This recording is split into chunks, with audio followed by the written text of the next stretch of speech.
నమస్తే. ఈరోజు మన స్టూడియోలో ప్రముఖ తంత్ర జ్యోతిష్యులు, జ్యోతిషరత్న, జ్యోతిష సామ్రాట్ చింతా రుక్మాన్ గదరావు గారు మనతో ఉన్నారు. సో గురువు గారితో మాట్లాడేద్దాం. నమస్కారం గురుగారు. మాతృదేవోభవ, పితృదేవోభవ, ఆచార్య దేవోభవ. ఓం నమో మాందీశ్వరాయ నమః. గురుగారు, ఆగస్టు మాసం, విశేషంగా శ్రావణ మాసం, సింహరాశి వారి పరిస్థితి ఏ విధంగా ఉండిపోతుంది, ఎలాంటి పరిస్థితులు వీళ్ళకి ఎదురవుతాయి అంటారు, ఓవరాల్గా ఎలాంటి జాగ్రత్తలు తీసుకోవాలి ఈ శ్రావణ మాసం విశేషంగా? 2025 ఆగస్టు మాసము సింహరాశి వారి యొక్క మాస ఫలితాలు తెలుసుకునే ముందు వాళ్ళ యొక్క ఆ రాశి యొక్క స్వరూప స్వభావం మనం మాట్లాడుకుందాము. సింహరాశి అది చాలా గొప్ప రాశి. గ్రహరాజు సూర్యుడు యొక్క రాశి అది. కానీ పేరుకు సింహమే, కానీ వీళ్ళు చిన్నపిల్లలని చెప్పచ్చు. వీళ్ళని పొగుడుతూ ఉంటే చాలు, చిన్న చంటి బిడ్డలాగానే ఉంటారు వీళ్ళు. పొగడితే వీళ్ళ యొక్క బలహీనత పొగడతల వల్లే నష్టపోయే రాశి సింహరాశి. వీళ్ళని ఎవరి ముందరన్నా కించపరిచి చిన్న విషయమైనా సరే అంటే మాత్రం, ఇంకొకరు ముందరంటే మాత్రం సెకండ్ల పైన అలగేస్తారు.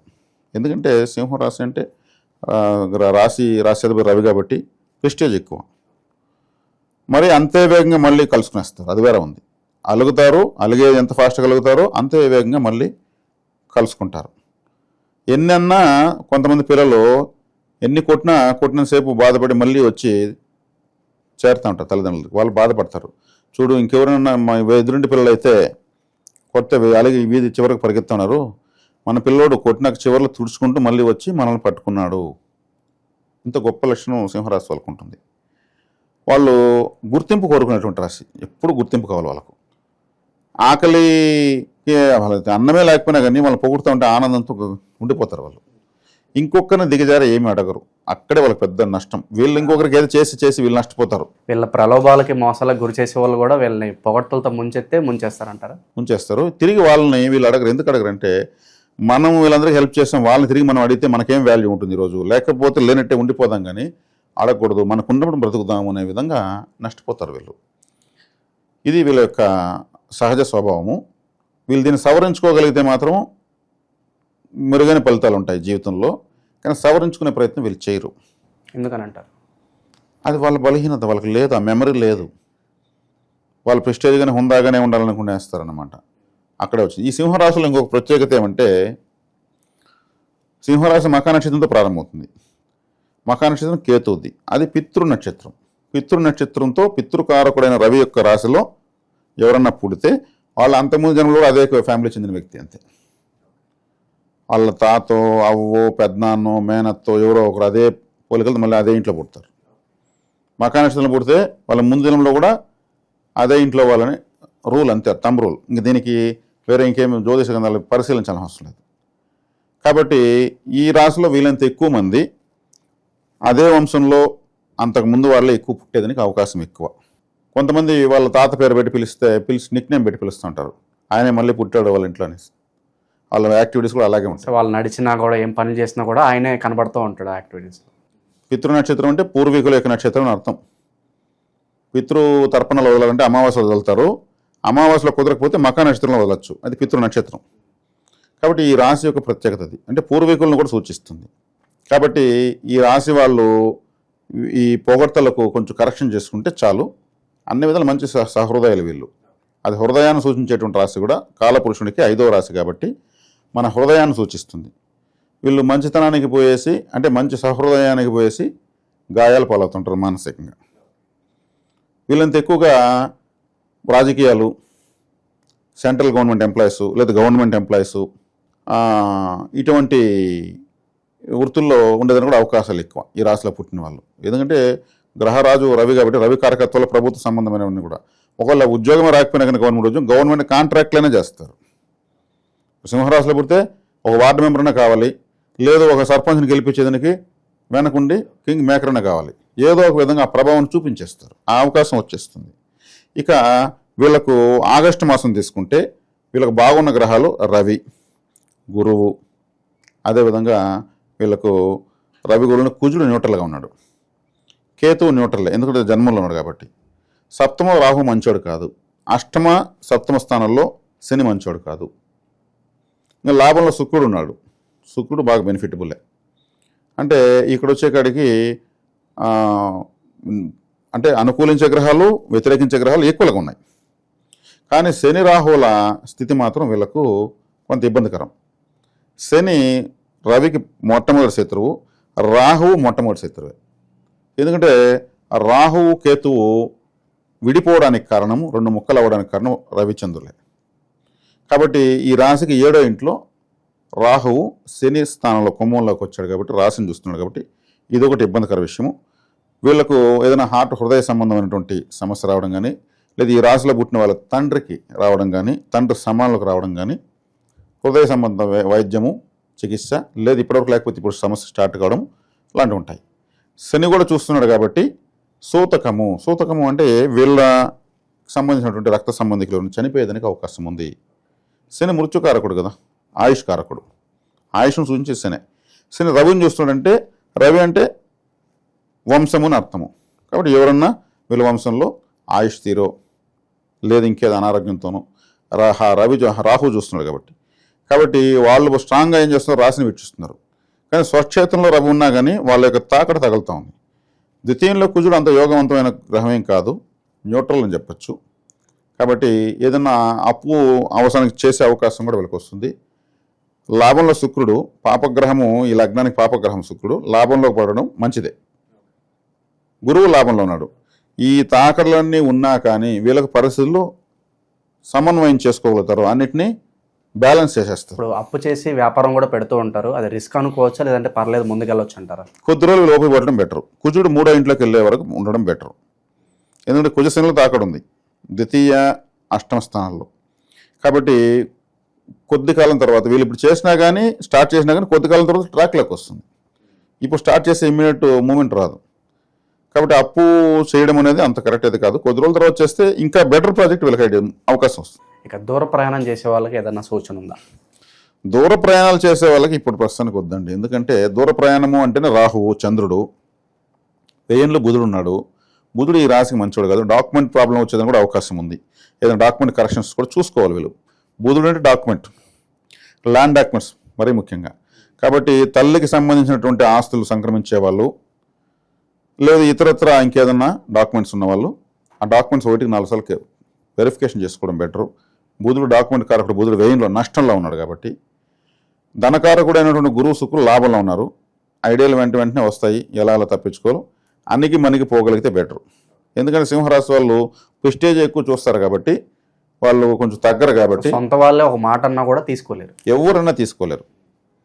ఇప్పుడు ఆయన అడ్మినిస్ట్రేటర్ సూర్యుడు, ఆయన చుట్టూ అందరూ తిరుగుతారు.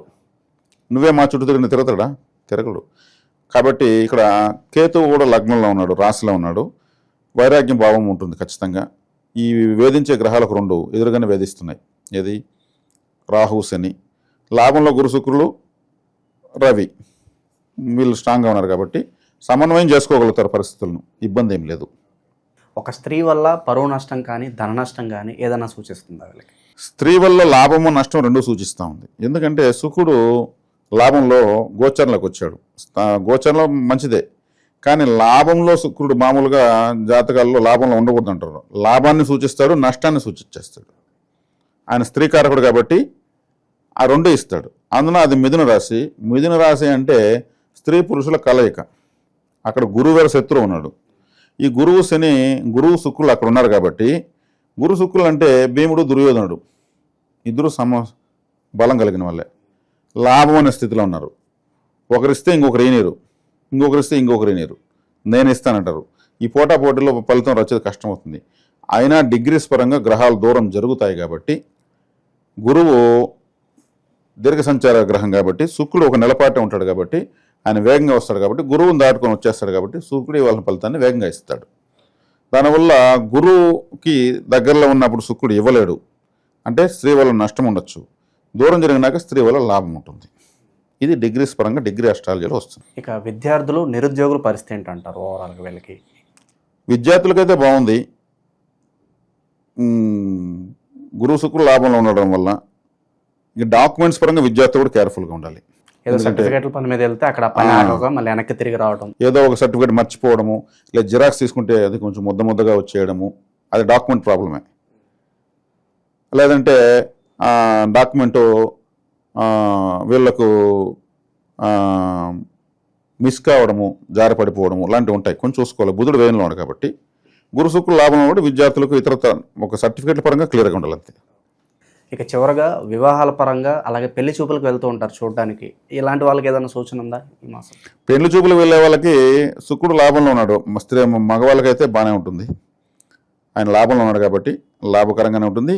ప్లస్ సప్తమంలో రాహు ఉన్నాడు, వివాహ స్థానంలో రాహు ఉన్నాడు కాబట్టి కొంచెం మ్యాచింగ్స్ చూసుకోవాలి. మ్యాచింగ్స్ ఎలా చూసుకోవాలంటే వీళ్ళ జాతకం ఫస్ట్ వాళ్ళకి ఇవ్వకూడదు. అబ్బాయి అయినా అమ్మాయి అయినా ఫస్ట్ వీళ్ళ జాతకం, అమ్మాయి అనుకో అబ్బాయి వాళ్ళకి ముందుగా వీళ్ళ జాతకం ఇవ్వకూడదు. అబ్బాయి అయితే అబ్బాయి జాతకం ముందుగా ఇవ్వకూడదు. ఎందుకు ఇవ్వకూడదు అంటే సప్తంలో రాహు ఉన్నాడు, వ్యయంలో బుధుడు ఉన్నాడు. జాతకం అంటే డాక్యుమెంటే. సప్తంలో రాహు ఏం చేస్తాడు? వివాహ జీవిత భాగస్వామి స్థానం, సింహరాశికి శత్రువు. ఇక్కడ చిన్న మోసం జరిగేదానికి అవకాశం ఉంది. ఎలా అంటే వీళ్ళ జాతకం ముందు ఇచ్చారనుకోండి, వాళ్ళ జాతకం మ్యాచింగ్ చేసి బాగా రాలేదనుకోండి, ఎలా వేస్తే బాగా వస్తుందో అలా వేసి ఒక చార్ట్ వీళ్ళకి ఫేక్ చార్ట్ చేసి సూపర్గా ఉందని అనిపించేస్తారు. అప్పుడేమవుతుంది, వీళ్ళు ఇంకొకరు చూపిస్తారు వాళ్ళు బాగుండేట్టుగానే మ్యాచింగ్ వేసుకొచ్చారు. అప్పుడేమవుతుంది, బాగానే ఉందంటారు, మ్యారేజ్ అవుతుంది. కొద్ది రోజుల తర్వాత ఏమవుతుంది, మేము అందరూ బాగుందని చెప్పారు, జాతకాలు కలిసి చేసాము, గొడవలు వస్తున్నాయి, సమస్యలు ఉన్నాయంటారు. ఎప్పుడో ఇన్సూరెన్స్ వేయాలి అమ్మాయి పేరుతో అన్నప్పుడు సర్టిఫికేట్ అడుగుతారు, అమ్మాయి టీసీలు అవన్నీ. అప్పుడు ఎవరు వాళ్ళు, ఎందుకంటే అప్పుడు దాంట్లో డేట్ ఆఫ్ బర్త్ వీళ్ళ జాతకానికి ఇచ్చింది రెండు తేడా వచ్చేస్తుంది. డాక్యుమెంటే కదా. అంటే వీళ్ళు మోసం చేసినట్టు గొడవలు అప్పుడు వస్తాయి. అంటే ఇక్కడ వచ్చి ఇక్కడ రాహు సప్తంలో ఉన్నాడు, జీవిత భాగస్వామి ప్లేస్లో రాహు మోసం చేసేదంటే నెంబర్ 1. బుధుడు వ్యయంలో ఉన్నాడు, డాక్యుమెంట్ సంబంధించిన వాడు. కాబట్టి జాతకం ముందుగా ఇవ్వకుండా వీళ్ళు తీసుకొని మ్యాచ్ అందులో చూసుకొని తర్వాత కావాలంటే వీళ్ళు ఇవ్వచ్చు. అలా చేసుకుని అమ్మాయిని అబ్బాయిని అది బెటర్ ఇప్పుడున్నటువంటి గ్రహ స్థితి ప్రకారం. ఇక విశేషంగా శ్రావణ మాసంలో ఎలాంటి దైవారాధన పరిహారాలు వీళ్ళు బాగా కలిసి వస్తాయి అంటారు? ఈ సింహరాశి వాళ్ళు శ్రావణ మాసంనే కాదు జీవిత పర్యంతం బాగుండేట్టుగా నేను ఒక పరిహారం చెప్తాను. ఇది ఎప్పటికీ చేసుకోవాల్సింది. కులదేవతారాధన, పితృదేవతారాధన కంపల్సరీ చేయాలి. నీటి దానం, అన్నదానం ఎక్కువ చేయాలి. వీళ్ళు కులదేవతారాధన ఎందుకు చేయాలంటే 5వ స్థానము వీళ్ళకు ధనుసు అవుతుంది. ధనుసు గురువుది. ఆ ధనుసు రాశి పితృ రాశి కాబట్టి పితృ పరిహారము, కులదేవత పరిహారం చేస్తూ ఉంటే వీళ్ళకు శాశ్వత పరిష్కారం. అది అన్నదానము, నీటి దానం ఎందుకు చేయాలంటే వ్యయస్థానం చంద్రుడిది. చంద్రుడు అంటేనే వ్యయము అంటే నష్టము, చంద్రుడు అంటేనే రైసు వాటరు.